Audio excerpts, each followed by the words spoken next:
the Herb Report. Number 2,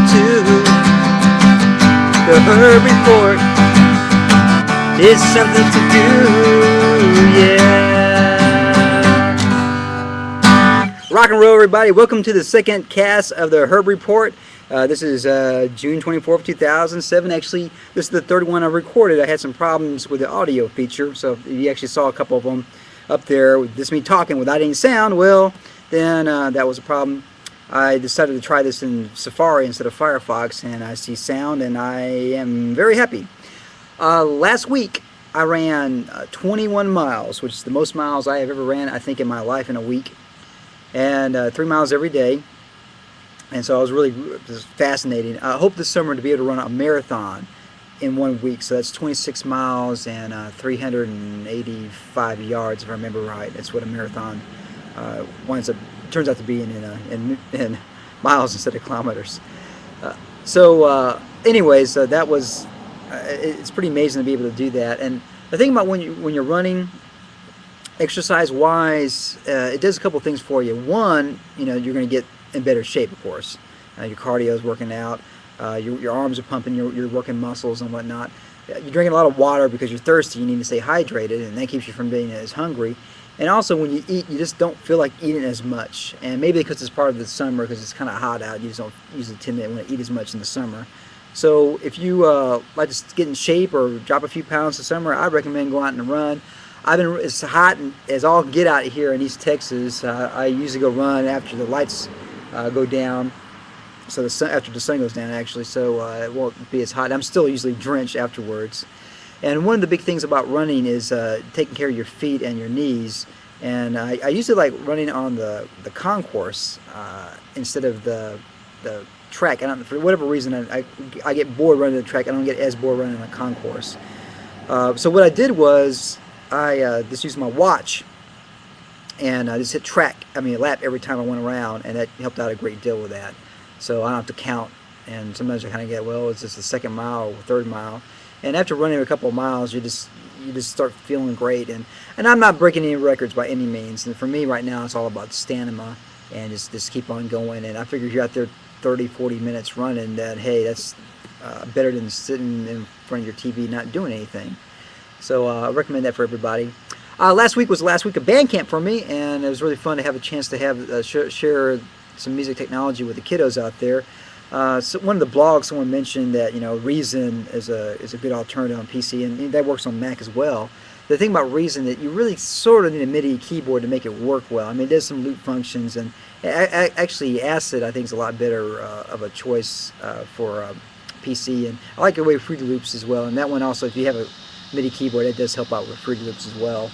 But nothing is as intuitive as GarageBand. And I will take the Pepsi challenge on showing somebody 10 minutes on GarageBand and 10 minutes in any of those other PC programs, and see how the music turns out. And a loop is a loop. So if you want to do a loop, you can find any loops and put them in GarageBand. You can put them in Fruity Loops. You can put it in Reason. You can put any type of loop you want in there if you want to. You might have to convert it, but if it's MP3 or if it's a WAV file, you can put any loop that you want pretty much in any of those loop-based programs. So if you don't like the loops in a particular program, well, you can just go get some other loops. And there's actually a lot of free loops on the internet as well. And you can make your own loops if you want to. And actually, I recorded the previous week of an hour and 6 minutes of me lecturing on GarageBand, Audacity, Finale Notepad, and iTunes. So if you've never been to band camp before and like to go, well, you can at least watch me teach music technology to the band campers, and there it is. And I have a feeling that a lot of folks will watch at least parts of that. You can kind of skip through and find it. I have it on Google Video as well, so you could download to your PSP or your video iPod if you wanted to from there. Let's see what else is going on. I put an open call out on some of the social networking sites, such as Facebook or MySpace, and for folks to be in a music video, because I get a lot, Herbert, why don't you do videos without you only in it? Okay, I like to. I really think in the spur of the moment is when I make my best stuff, but having something planned out is kind of nice. And I had a cool little song. I thought I really needed somebody to be in it, so one of my old friends, Danielle, agreed to be in one, and we went to go shoot some footage in the new student center. And I had some footage in another building and kind of spliced it together, and I thought it turned out pretty well. One scene I really particularly like is her sunglasses were kind of mirrory, mirror looking, and you can see my silhouette in her sunglasses, sort of like how the Matrix was. And no CGI. It just happened to be that the right lighting was there and the glasses were reflective enough, and I think it looks really cool. So if you get a chance, check that out. I think you'll be pleasantly surprised. It's one of my soap opera type acting music videos, and I've done a few of those, but usually they're always by myself. So I think this is one of the first ones I actually have someone else in it.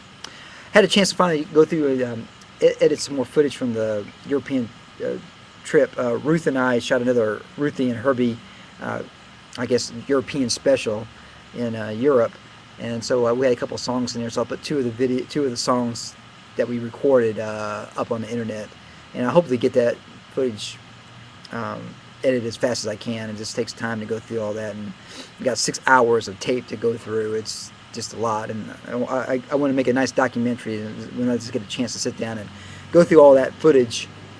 It's going to be awesome. Let's see, anything else going on majorly? I'm rocking out, still rocking out. I miss having a great place to go play open mic nights, and hopefully some of them will happen. If not, I'll just do another singer-songwriter type thing. And Rita's, I miss Rita's a lot, because that was the CBGBs of Nacogdoches in so many ways. And every time I see folks that used to go there, we all say, "Yeah, I miss Rita's. Yeah, me too." Blah blah blah. And and just maybe it was time for it to go on. Anything else going on majorly? I think really that's about it. I'm just doing the same old, playing violin still, and that's always a neat challenge to play an instrument you're not quite that great at. I'm in pre-production with some of my friends for this movie. I won't even give the title of it, but it should be a good 5-7 minutes of greatness if we can pull it off, and I think we can pull off a lot of it. So as we get a little bit more closer to it, I'm working on the script right now. I'll let you guys know, and if you're in East Texas and like to be in it possibly, definitely could use. There's definitely a couple of scenes where we need a lot of folks in it. Help us pull this thing off, make it look like a real movie. And that's the goal from now on. My short little fun stuff I do by myself, I'm not going to worry so much about making that into like a movie, but all the stuff I'm going to try to do, like professional looking type stuff, there's no reason why we can't make something look like a real movie if we want to. And if we have to shoot footage again, we have to redo something. And really it's the look about everything. It's the camera angles, the close-ups, the long shots, the mid shots. I mean, if it makes sense. And you think of any movie that was kind of spoofed on Mystery Science Theater 3000, I think of the Puma Man pops to mind, or was it Space Mutiny pops to mind also.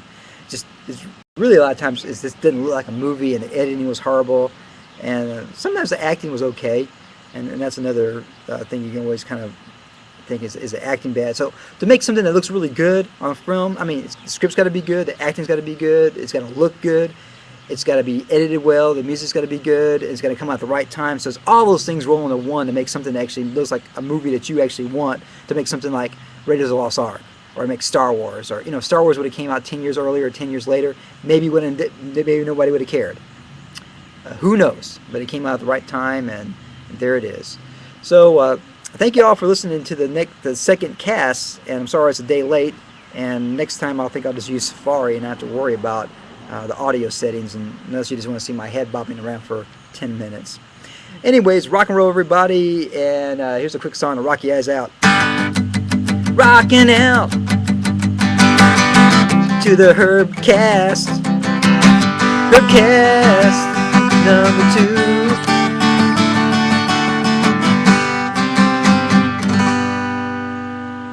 Also, a lot of folks are enjoying their Herbergrams, so if you want one, let me know.